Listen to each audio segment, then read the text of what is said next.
Hi everyone, मैं Subhash sir. देखिए, ज्ञान लर्न चैनल में आपका स्वागत है।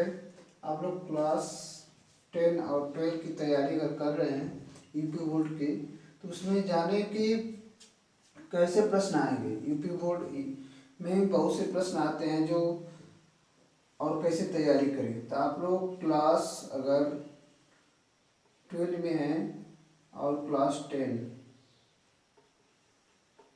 अगर मैथ की तैयारी आप लोग चाहते हैं बेहतरीन हो, तो पहले जान लें कि हर सिलेबस को पढ़ना जरूरी नहीं है। सिलेबस को जान लें कितना है, ठीक है। और सिलेबस को 3 या 4 भागों में बांटें।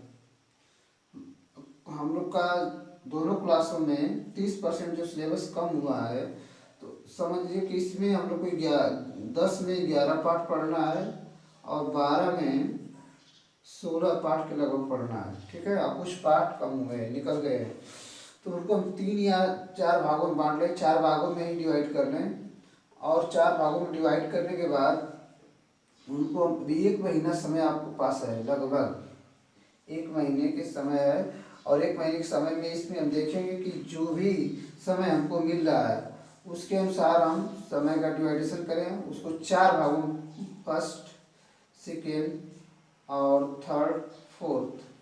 मान लीजिए इसमें 16 है तो 4 का हम जोड़ा बना लें, ठीक है।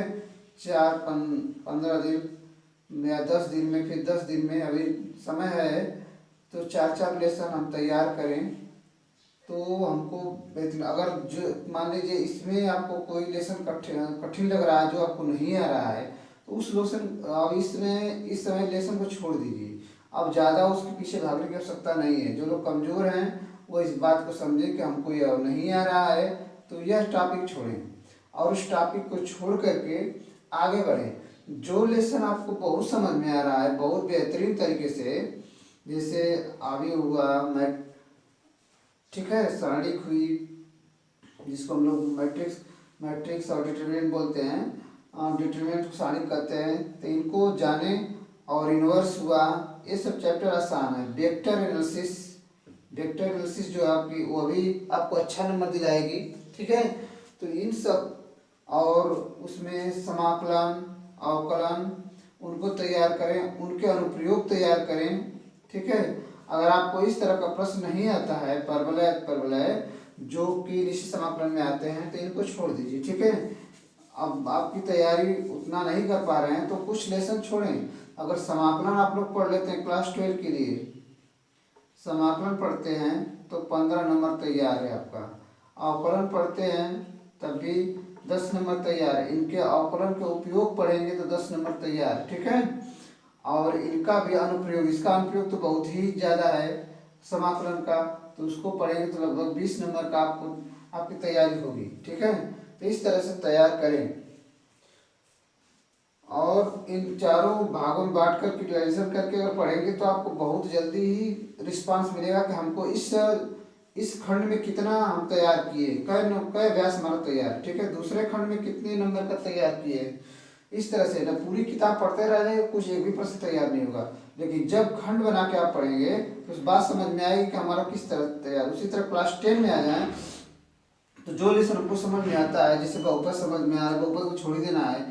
पहला लेसन आपको नहीं समझ में आता है, अगर संख्या पद है तो उसको छोड़े, ठीक है। यूक्लिड प्रमेय क्या क्या है, कड़ी में 13 या 3 का को अपर में संख्या बताना है। नहीं समझ में आ रहा तो आगे बढ़ें। आगे बहुत से चैप्टर हैं जो आपको समझ, द्विघात समीकरण है, युग्म रैखिक समीकरण है, ठीक है। तो मैं अपनी वीडियो बना चुका हूँ, वीडियो जो आप लोग देख सकते हैं प्ले लिस्ट में जा करके, और इनको अच्छे तरह से तैयारी करें। खंड बना करके हम बार बार करें, खंड बनाएं और अपना समय सारणी तैयार करें कि हमको कब से कब तक पढ़ना है।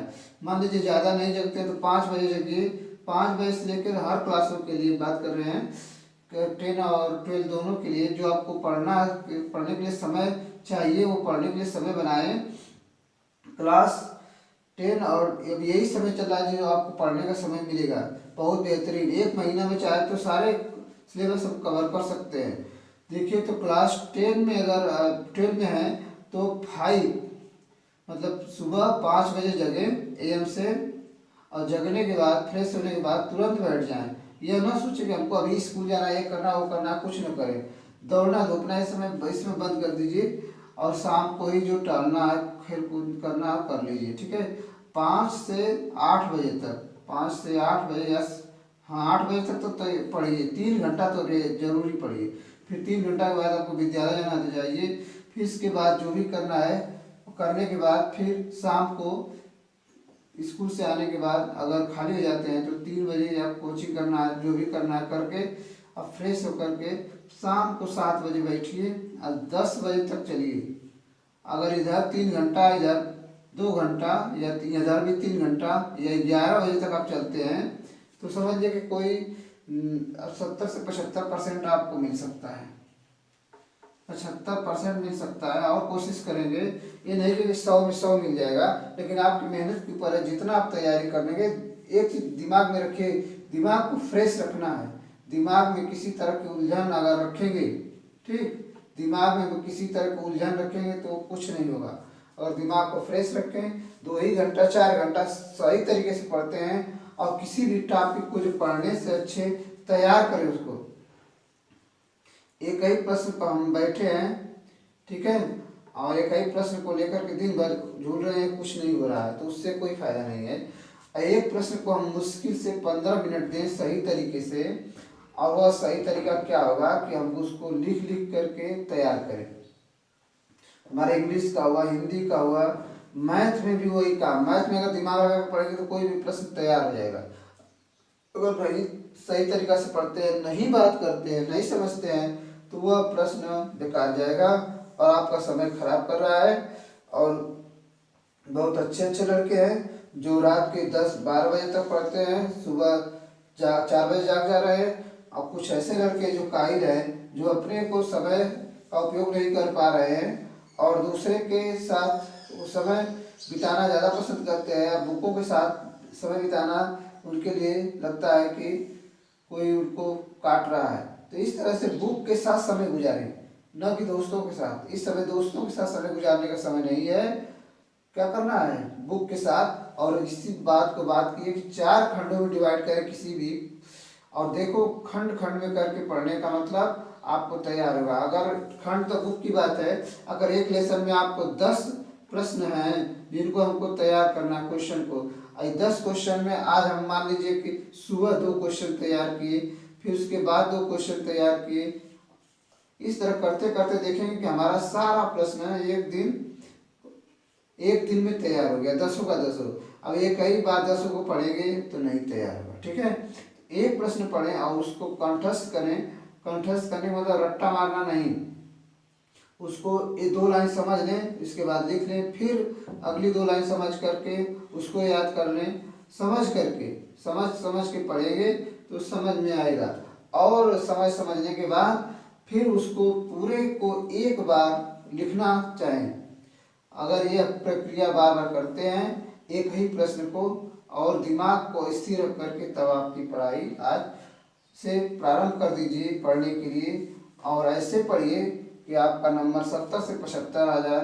हाई स्कूल में है तो 475 या 500 के लगभग आ जाए। इंटर में है तो 60%, मतलब 300 नंबर तो आपका आ ही जाए। अगर 300 से कम है तो जान लीजिए कि आपकी मार्कशीट खराब है, आप पढ़ने में कहीं आपकी सफलता नहीं मिलेगी। और 475 या 500 हाई स्कूल में लाते हैं तो कुछ काम लायक रहेंगे, ठीक है। आज ही आप अगली वीडियो में बताऊंगा टॉपिक।